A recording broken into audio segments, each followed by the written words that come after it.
परमेश्वर के नाम की महिमा हो। बड़ा ही खुशी का, आनंद का समय है कि हम एक बार फिर से परमेश्वर के सम्मुख आए हैं कि उसके वचनों से थोड़ी देर के लिए पढ़ सके। सचमुच इस दुनिया में कुछ है तो वो है परमेश्वर के वचनों में आनंद। आप सबको जय मसीह की। आज हम पढ़ेंगे लूका रचित सुसमाचार और उसका 20वां अध्याय। और इस अध्याय में हम देखेंगे यीशु के अधिकार पर प्रसन्न, दुष्ट किसानों का दृष्टांत और कैसर को कर देना, और साथ साथ हम देखेंगे पुनरुत्थान और विवाह भी, और ये भी देखेंगे कि मसीह किसका पुत्र है। और इस अध्याय के अंत में हम देखेंगे शास्त्रियों और फरीसियों से सावधान। और इससे पहले कि आज के इस अध्याय को शुरू किया जाए, पास्टर सैमुअल कुट्टी जो कि हिसार के अंदर बर्दन चर्च के सीनियर पास्टर है, आज के इन वचनों के लिए प्रार्थना करने के लिए उपस्थित हुए हैं। मैं रिक्वेस्ट करूंगा पास्टर जी से कि वो आज के इन वचनों के लिए प्रार्थना करें। आइए पास्टर जी।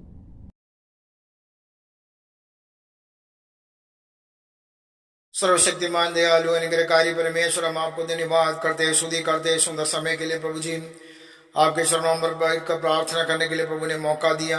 हमारे भाई रमेश के लिए धन्यवाद करते हैं प्रभु जी। परमेश्वर के वचन से सुनाने जा रहे प्रभु जी, उनके साथ रहना प्रभु जी। इस वचन का सेवा के द्वारा प्रभु जी सुनने वाला सब लोग आशीष पाने के लिए प्रभु मदद करे, सहायता करे प्रभु जी। इस मीडिया के द्वारा प्रभु जी आपके वचन लोगों के पास पहुंचाने के लिए प्रभु अपने भाई को प्रभु, अपने दास को प्रभु मदद करे, सहायता करे प्रभु जी। इस सेवा को प्रभु आपके हाथों में सौंपता हूं प्रभु जी। आप जो चाहते प्रभु जी उनके द्वारा प्रभु आपके नाम की महिमा होने के लिए प्रभु मदद करें। प्रार्थना सुना इसलिए धन्यवाद करते हैं, यीशु मसीह का नाम से मांगते हैं, आमीन। थैंक यू पास्टर जी। तो आइए शुरू करते हैं लूका रचित सुसमाचार उसका 20वां अध्याय। और इसकी पहली जो आयत है उसका शीर्षक है यीशु के अधिकार पर प्रश्न। एक दिन ऐसा हुआ कि जब वह मंदिर में लोगों को उपदेश दे रहा था और सुसमाचार सुना रहा था, तो प्रधान याजक और शास्त्री और पुरनियों के साथ पास आकर खड़े हुए और कहने लगे। एक दिन की बात है कि यीशु मसीह इन्हीं दिनों में एक मंदिर में जाकर हमेशा की तरह रूटीन में परमेश्वर के नाम का प्रचार कर रहा था। तो बहुत से शास्त्री, फरीसी और प्रधान याजक को यीशु मसीह के पास आकर यीशु मसीह से कहने लगे। क्या कहने लगे? हमें बता, तू ये काम जो करता है किस अधिकार से करता है, और वह कौन है जिसने तुझे अधिकार दिया है। कई दिनों से कंफ्यूजन में थे, भाई इतना ये प्रचार प्रसार कर रहा है तो इसने किसने ये अधिकार दे दिया ये काम करने का। क्योंकि पुराने समय में क्या था, जब हम बिगिनिंग में देखते हैं, शुरुआत में देखते हैं, तो सिर्फ हारून के घराने को ही परमेश्वर के इस प्रकार के जो कार्य थे, चर्च में कार्य करने थे, पास्टर्स के जो कार्य थे वो अधिकार दिए गए थे। तो और भी इसी के बदौलत बहुत सारे जातिगत लोग हुए, परिवार दर परिवार है वो परमेश्वर के वो उत्तराधिकारी अपने आप को मानने लगे थे और कहते थे कि हम फरीसी हैं, हम फरीसी हैं, हम शास्त्री हैं और हम प्रधान याजक है, यानी पास्टरों के ऊपर जो पास्टर होते हैं, फादर, बड़े फादर हैं, तो हम तो ये सब है, ये ऐसा कार्य नहीं कर रहे। फिर तू भाई कौन, भाई तू किस खेत की मूली, भाई के रोड़ा भाई तेरे, तू चर्चा में जावे है, लोगों ने भड़कावे है और नई नई शिक्षा दे है, किसने तेरे को अधिकार दिया है? जिस तरह की एज सपोज करो कि मैं कहीं जा रहा हूँ, रास्ते में बाइक पे जा रहा हूँ, पुलिस वाले ने मुझे हाथ देकर रुकवा लिया और मेरा चालान काट दिया तो कोई बात नहीं, लेकिन एक आम आदमी यदि मेरा चालान काटे तो मैं ये पूछ तो सकता हूँ, सोच तो सकता हूँ कि भाई ये तो बता दे कि ये किस अधिकार से करता है। इसी प्रकार ये जो जिसको हम एक अक्खड़ भाषा में कहते हैं और मीडिया की भाषा में कहते हैं धर्म के ठेकेदार, इन धर्म के ठेकेदारों ने इससे पूछा भाई ये जो तू काम करे है ये किस अधिकार से करता है। अर्थात वे अच्छे कार्य भी करने नहीं दिया करते थे क्योंकि इससे उनकी रोजी रोटी है वो खराब हो सकती थी। तो यीशु ने उत्तर दिया, मैं भी तुमसे एक बात पूछता हूं, मुझे बताओ। यीशु मसीह बोला भी ठीक है मैं बताऊंगा भाई किस अधिकार से करता हूं, तुम भी पहला मुझे एक बात का जवाब दो, इससे पहला उसके बाद मैं तारी जवाब का दूंगा, सारी बात का जवाब दूंगा। न्यू बोला यीशु मसीह उनता है, न्यू बताओ यीशु का बपतिस्मा स्वर्ग की ओर से था या मनुष्य की ओर से था? बोले एक सिंपली सी बात बता दो, बता दूंगा तो हमने कि यीशु का बपतिस्मा है वो स्वर्ग की ओर से था या मनुष्य की ओर से था। तब वे आपस में कहने लगे, यदि हम कहें स्वर्ग की ओर से तो वह कहेगा, फिर तुमने उसका विश्वास क्यों नहीं किया? और यदि हम कहें मनुष्य की ओर से तो सब लोग हम पर पथराव करेंगे, क्योंकि वे सचमुच जानते हैं कि यूहन्ना भविष्यवक्ता था। तो यहाँ पर यीशु मसीह ने उन्हीं लोगों को जो इस प्रकार का सवाल पूछते थे, एक नाजायज सवाल पूछते थे, को जवाब है एक पर्सन, छोटा सा पर्सन करके दे दिया कि तुम बता दो भाई यूहन्ना का बपतिस्मा किसकी तरफ था, स्वर्ग की ओर से था, मनुष्य की ओर से था? यदि वे कहे मान लो मनुष्य की ओर से था तो भीड़ वाले थे उनके जूते मारा है, क्योंकि इतनी बड़ी भीड़ थी और वो सब मानते थे कि मूसा एक नबी था और वो स्वर्ग की ओर से था। और जो भीड़ थी उसमें से बहुत सारे लोगों ने मूसा से बपतिस्मा लिया था। तो ऐसे में वे कैसे कह सकते थे कि वो मनुष्य की ओर से था? और यदि वे कहते कि वो तो भाई मनुष्य की ओर से नहीं था, परमेश्वर की ओर से था, फिर यीशु मसीह को छोड़ दो उन्होंने, फिर कंधा फिर तुमने उस पर विश्वास क्यों नहीं किया? और जब वे कहते भाई हमने विश्वास किया, तो फिर तुमने यूहन्ना बपतिस्मा देने वाले पे विश्वास किया तो मेरे पे विश्वास क्यों नहीं किया? तो यीशु मसीह ने उन्हीं की बातों में, अर्थात उन्हीं की जुबान ने, कई जगह वचन में लिखा है कि तुम्हारी जुबान ही तुम्हें दोषी ठहराएगी। तो इनकी जुबान के द्वारा ही दोषी ठहरे हैं। अतः उन्होंने उत्तर दिया, हम नहीं जानते कि वह किसकी ओर से था। वे बोले जी हमने मेरा किसकी ओर था पता था। बोले फंसे और पीटे। तो यीशु ने उनसे कहा, तो मैं भी तुमको नहीं बताता कि मैं ये काम किस अधिकार से करता हूं। ऐसा यीशु मसीह ने क्यों कहा? क्योंकि यीशु मसीह को उन लोगों से सर्टिफिकेट लेने की जरूरत नहीं थी कि वो परमेश्वर का बेटा है इसलिए करता है। वे है कौन? यीशु मसीह एक स्वर्ग से आया हुआ परमेश्वर का बेटा। और किसी इंसान की इतनी क्या औकात की इतनी हिम्मत है कि वो इस प्रकार से पर्सन है, वो एक परमेश्वर के बेटे से करें। और जैसे स्कूल में हम जिस स्कूल में अंतिम बार पढ़े होते हैं वहां से हमें एक कैरेक्टर सर्टिफिकेट लेना पड़ता है। और जिस प्रकार हमें यदि ट्रैफिक चलाना है, कोई गाड़ी चलानी है तो लाइसेंस लेना पड़ता है। तो उसके लिए एक एथोराइज कम्युनिटी होती है, जैसे कि लाइसेंस का ऑफिस हो गया और हो गया। तो इसी प्रकार से ये भी जानना चाहते थे कि ये अधिकार है वो किस ये जो तुम्हें इतने जो सारे काम करते किस अधिकार से करते।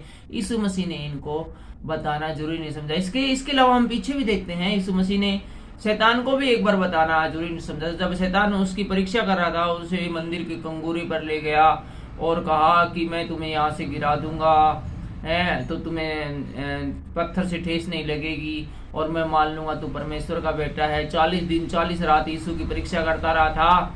उस समय भी शैतान ने कहा था कि तुम इन पत्थरों से कहो कि रोटी बन जाओ, तुम इन रोटियों को खा लेना, तुम 40 दिन से भूखे हो, तुम्हारी भूख मिट जाएगी और मैं मान लूंगा परमेश्वर का बेटा हूं। और शैतान ने ये भी कहा था एक ऊंचे पहाड़ पर ले जाकर संसार के बहुत सारे देश दिखाकर कि इन देशों का अधिकार मेरे पास है, यदि तू मुझे झुककर प्रणाम करे तो मैं ये सारे अधिकार तुझे दे दूंगा और मैं मान लूंगा परमेश्वर का बेटा है तुम। लेकिन यीशु मसीह ने उसकी किसी भी बात को नहीं माना था, क्योंकि यीशु मसीह को जरूरत नहीं है किसी से सर्टिफिकेट करवाने की, किसी मनुष्य के द्वारा और विशेष रूप से पापी मनुष्य के द्वारा ये सर्टिफिकेट लेने की कि वो कहे कि ये परमेश्वर का बेटा है, तभी वो परमेश्वर का बेटा कहलाएगा। क्योंकि यीशु मसीह स्वयं जानते थे कि जब वो सूली पर लटकाया जाएगा और जब तीसरे दिन जिंदा हो जाएगा तो सब लोगों को एक ही दम पता चल जाएगा, एक ही बार में पता चल जाएगा कि सचमुच ये जो हमारे बीच में रहा, हमारे मध्य में रहा, वो परमेश्वर का बेटा है, था और रहेगा। चलिए 9वीं आयत देखते हैं, दुष्ट किसानों का दृष्टांत हम 9वीं आयत में देखते हैं। तो यहाँ पर लिखा है, आगे देखते हैं, तब वह लोगों से यह दृष्टांत कहने लगा। इस बात के बाद है यीशु मसीह के दृष्टांत उनको बताने लगा। किसी मनुष्य ने दाख की बारी लगाई और किसानों को उसका ठेका दे दिया और बहुत दिनों के लिए परदेश चला गया। तो एक आदमी था, अमीर था, जमींदार था, जिसके पास बहुत सारी जमीन थी। वो विदेश में चला गया, यूके इंग्लैंड में चला गया। भाई चलो थोड़े दिन है, विदेशों की सैर करके आते हैं, वहां पर कोई नया कारोबार देखते हैं, अपने पास पैसे की तो कमी है नहीं, दुनिया ही देख लें कम से कम, घूम के ने क्या करना है, पैसा के ऊपर लेके जाना है। तो ये सोच के वो अपनी जो जमीन थी उसका ठेका देके किसानों को चला गया।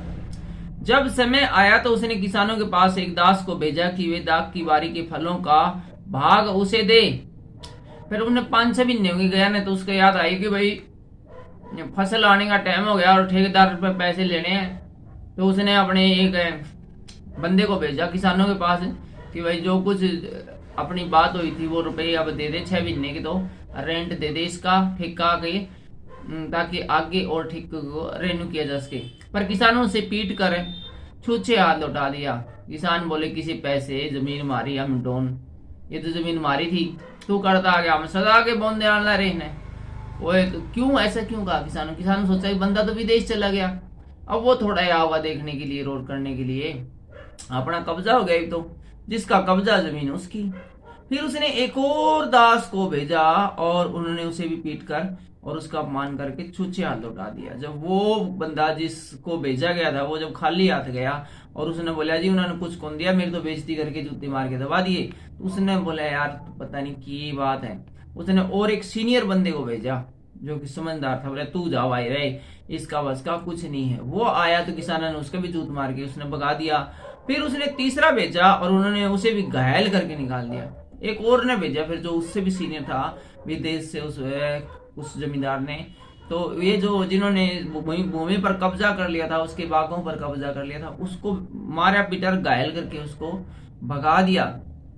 तब दाख की बारी के स्वामी ने कहा, फिर वो जो जमींदार था उसने कहा मैं क्या करूं भाई। अब वो सोचा मैं क्या करूं यार, कमाल कर दिया इन्होंने तो। मैं तो ये सोच के जमीन दे के गया था भाई, ठेका खाली पड़ी जमीन का क्या फायदा है, किसी ने ठेका दे दूंगा 4 पैसे भी आ जाएंगे, लेकिन क्या करूं, मैं अपने प्रिय मित्र को भेजूंगा, संभव है उसका आदर करें। उसने बोला ये भाई कर्मचारी ने कि मैं कौन समझ, मैं अपने बेटे को भेजता हूँ, वो लेके आओ उन पर पैसे। जब किसानों ने देखा तो आपस में विचार करने लगे, यह तो वारिस है, आओ हम इसे मार डाले और मीरास हमारी हो जाएगी।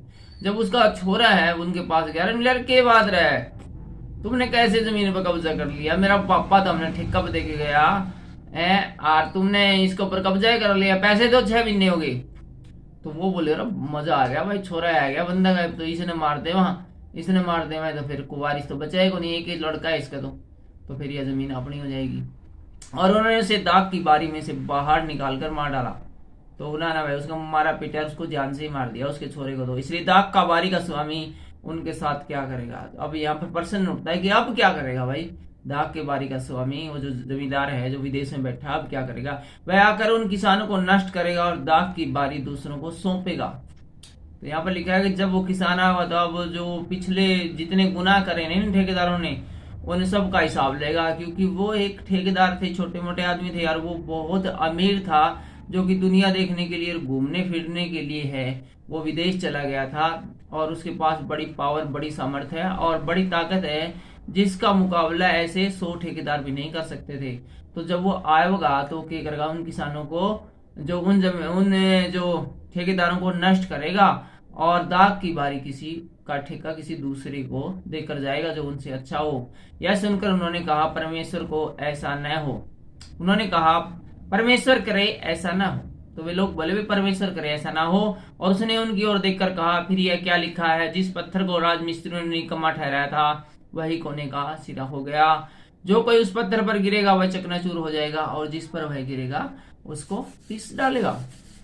तो आगे हम देखते हैं 19वीं आयत से लिखा है केसर के बारे में, केसर को कर देना चाहिए या नहीं देना चाहिए। हम भारत में रहते हैं, भारत सरकार को हमें टैक्स देना चाहिए नहीं देना चाहिए।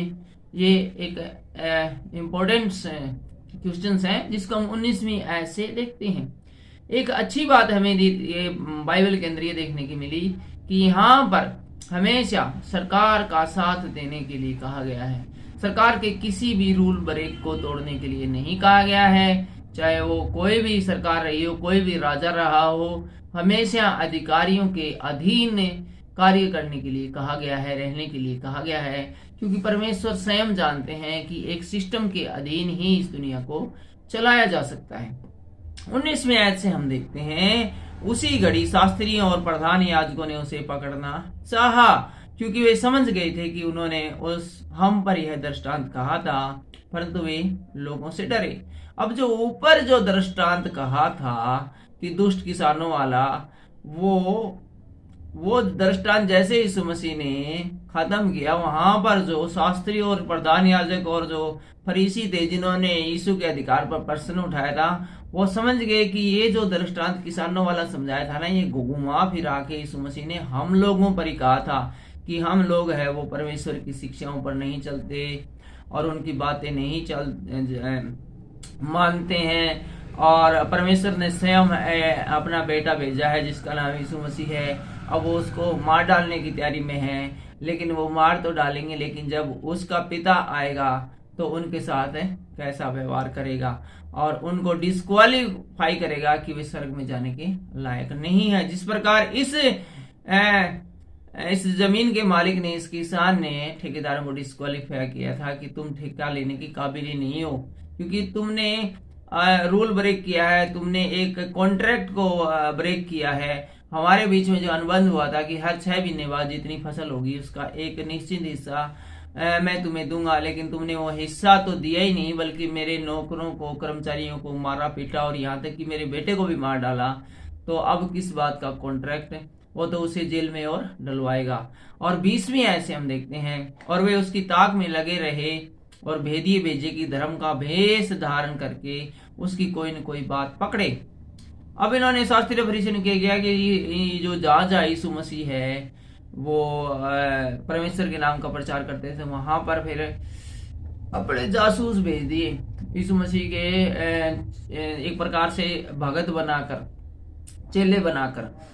ठीक है भाई, यीशु मसीह को ये लगना चाहिए कि ये जो सामने बंदे खड़े हैं ये सचमुच हेल्प चाहते हैं, लेकिन वो हेल्प नहीं चाहते थे, वो सिर्फ यीशु मसीह को किसी बात में पकड़ना चाहते थे, तो ताकि उसे हाकिम के हाथ और अधिकार में सौंपे। उन्होंने जासूस इसलिए भेजे ताकि कोई न कोई बात यीशु के खिलाफ पकड़ के उसे जेल में डाल सके। 21वें आयत में हम देखते हैं, उन्होंने उससे पूछा, हे गुरु, हम जानते हैं कि तू ठीक कहता और सिखाता भी है और किसी का पक्षपात नहीं करता। तो यहाँ पर जो जासूस हैं वो यीशु मसीह की तारीफ करते हुए कहते हैं कि प्रभु जी तू बिल्कुल ठीक कहता है और सिखाता भी है और किसी का पक्ष भी नहीं करता, और वर्ण परमेश्वर का मार्ग है वो सच्चाई से सिखाता है। क्या हमें कैसर को कर देना उचित है या नहीं है? जासूस अब अपनी असली बात पर आगे बोला, जी ये बताओ कैसर को कर देना चाहिए या नहीं देना चाहिए। अब एक आम आदमी होता तो फंस जाता, क्योंकि ये एक कठिन सवाल था। यदि मैं कहूं कि भारत सरकार जो टैक्स लेती है, जीएसटी लेती है, इनकम टैक्स लेती है, वो गलत है, तो तुरंत मुझे है देशद्रोह के मामले में दोषी मानकर सरकार मुझे अंदर डाल सकती है, क्योंकि सरकार को अपने काम काज चलाने के लिए, इतनी सारी सुविधाएं देने के लिए पैसे की जरूरत पड़ती है, और ये पैसा है ये टैक्स से ही आता है। कितनी सारी करोड़ों जो कोरोना की वैक्सीन पिलाई जा रही है, मुफ्त पिलाई जा रही है, क्या ये मुफ्त में बनती है? नहीं, इसके ऊपर अरबों खरबों रुपया लगा है। वो पैसा कहाँ से आता है? सारा यहीं से आता है। कितने सारे रोड बनते हैं, कितने सारे रेलवे ट्रैक बनते हैं, इन सब के लिए पैसा कहाँ से आता है? सरकार के पास टैक्स से ही आता है। 23वीं आयत में हम देखते हैं, उसने उनकी चतुराई को ताड़ कर उनसे कहा, यीशु मसीह समझ गया ये जासूस है और ये इन्होंने चालाकी से ये प्रश्न पूछा है, और उनसे कहा, एक दिनार मुझे दिखाओ। तो वो यीशु मसीह बोला, एक सिक्का लेके आओ मेरे पास। और सिक्का लेके आए तो यीशु मसीह सिक्के को देखकर कहने लगा, इसके ऊपर छाप और नाम किसका है? बोले, इसके ऊपर किसका फोटो बन रहा है, किसकी स्टैंप लगी हुई है, किसका नाम है? तो वह बोले, जी केसर का। तो यीशु ने उनसे कहा, जो केसर का वो केसर को दो और जो परमेश्वर का वो परमेश्वर को दो। इस मसीह बोले, अब सिंपल सी सीधी सी बात है, तुम क्यों परेशान हो रहे हो? इसके ऊपर केसर की फोटो है तो इसका मतलब वो केसर का माल है, जो केसर का वो केसर का दे दो। यदि परमेश्वर की फोटो होती तो परमेश्वर का दे देते, जो परमेश्वर का हो परमेश्वर का दो, केसर का वो केसर का दो। वे लोगों के सामने इस बात में उसे पकड़ न सके, वरन उसके उत्तर से अचंभित होकर चुपचाप रह गए। तो यहाँ पर इस प्रश्न का उत्तर जानकर वह समझ गए में जासूस यीशु मसीह को पकड़ना, उसके ऊपर दोष लगाना, आरोप लगाना उनके बस का रोग नहीं है। हम आ गए हैं 27वीं आयत में, और इस आयत में जो शीर्षक है वो है पुनरुत्थान और विवाह। फिर सदूकी जो कहते हैं कि मरे हुओं का जी उठना है ही नहीं। सदूकी एक जाति है, प्रजाति है एक कम्युनिटी थी जिनका विश्वास था कि एक बार जो मर गया सो मर गया, वो कभी दोबारा जिंदा हो ही नहीं सकता। ये इस प्रकार का विश्वास रखते थे और उनमें से कुछ उसके पास आकर पूछने लगे। तो वो जिनका विश्वास था कि मरे हुए कभी जीवित तो हो ही नहीं सकते, वो यीशु मसीह के पास आते हैं और उससे पूछते हैं, एक प्रश्न पूछते हैं, हे गुरु, मूसा ने हमारे लिए यह लिखा है, यदि किसी का भाई अपनी पत्नी से रहते हुए बिना संतान मर जाए तो उसका भाई उसकी पत्नी से विवाह कर ले और अपने भाई के लिए वंश उत्पन्न करे। तो वो बोले जी एक बात बताओ, यीशु मसीह जी, एक भाई था, उसका एक आदमी था और वो मर गया और वो उसकी पत्नी विधवा हो गई। यदि उसका भाई उसके साथ विवाह कर ले और उसके लिए विवाह संतान उत्पन्न करे उसके लिए, तो जब दोबारा से जब इस पृथ्वी का न्याय किया जाएगा, पुनर्जन्म होगा, तो वो किसकी पत्नी ठहरेगी, पहले की या दूसरे की?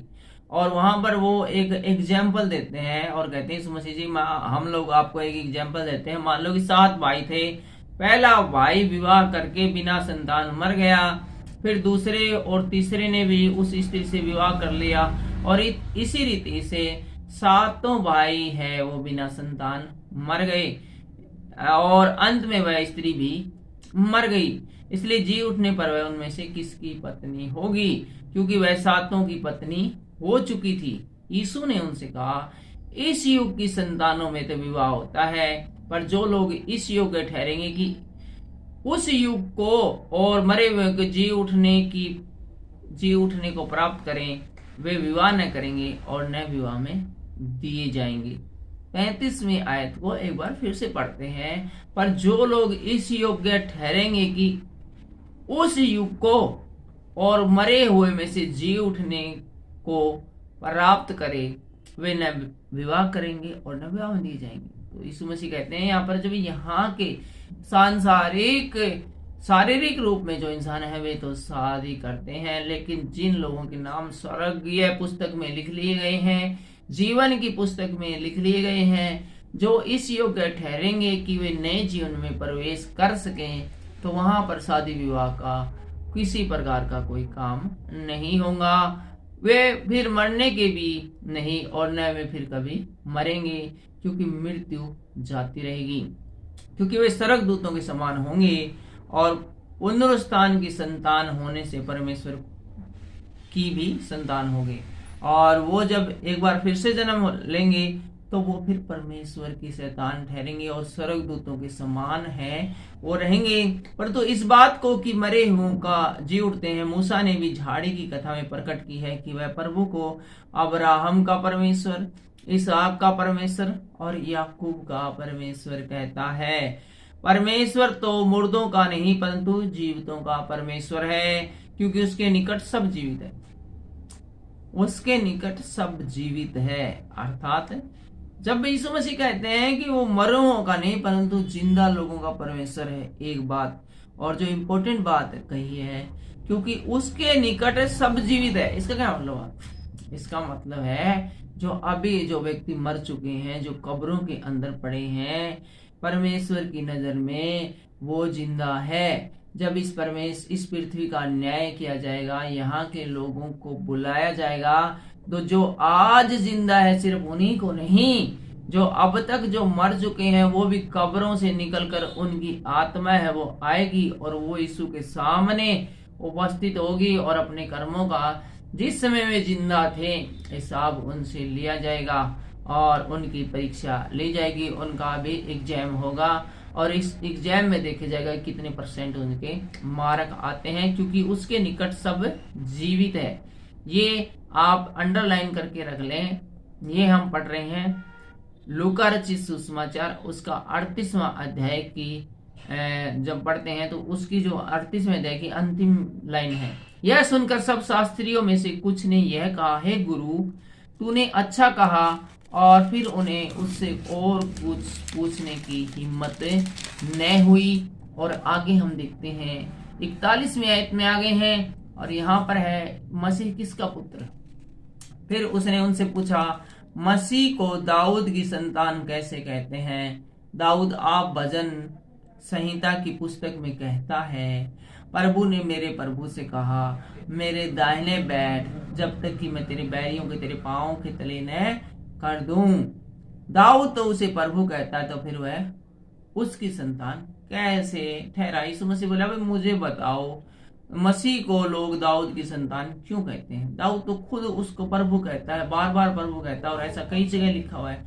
तो यीशु मसीह है दाऊद की संतान कैसे ठहरा? और इस अध्याय के अंतिम पड़ाव में हम आ गए हैं, और यहाँ का शीर्षक है शास्त्रियों से सावधान। जब सब लोग सुन रहे थे तो उसने अपने चेलों से कहा, सब लोगों के सुनते हुए उसने अपने चेलों को कहा, इंपॉर्टेंट है, शास्त्रियों से चौकस रहो। जो शास्त्री उसके सामने खड़े थे उनके विषय में अपने चेलों से कहता है कि ये जो सामने खड़े हैं ना शास्त्री, इनसे चौकस रहो, इनसे सावधान रहो।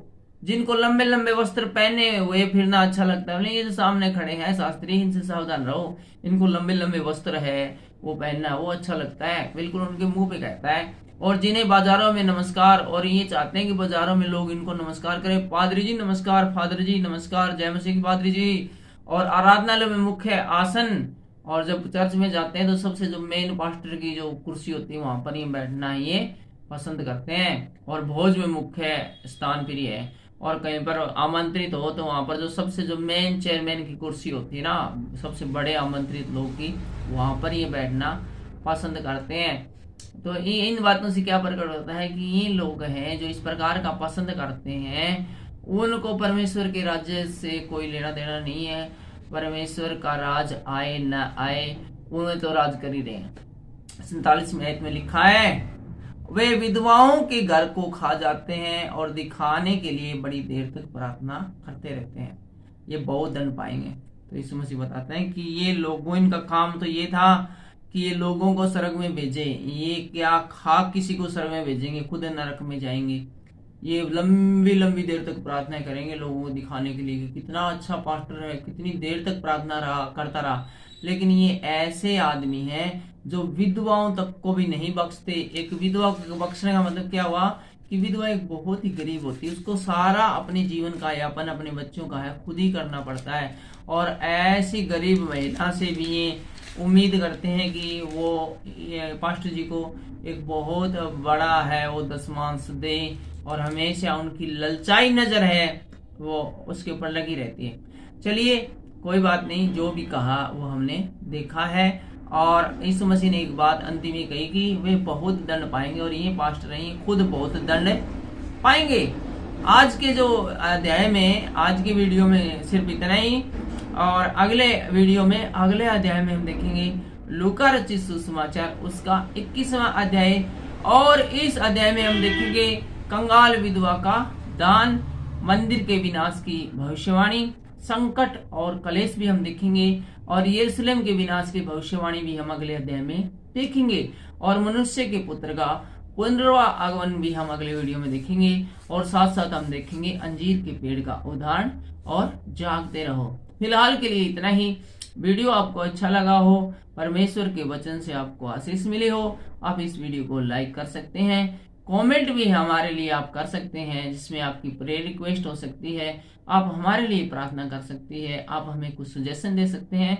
चैनल पर नए हो तो यकीनन आपको चैनल को जरूर सब्सक्राइब कर लेना चाहिए।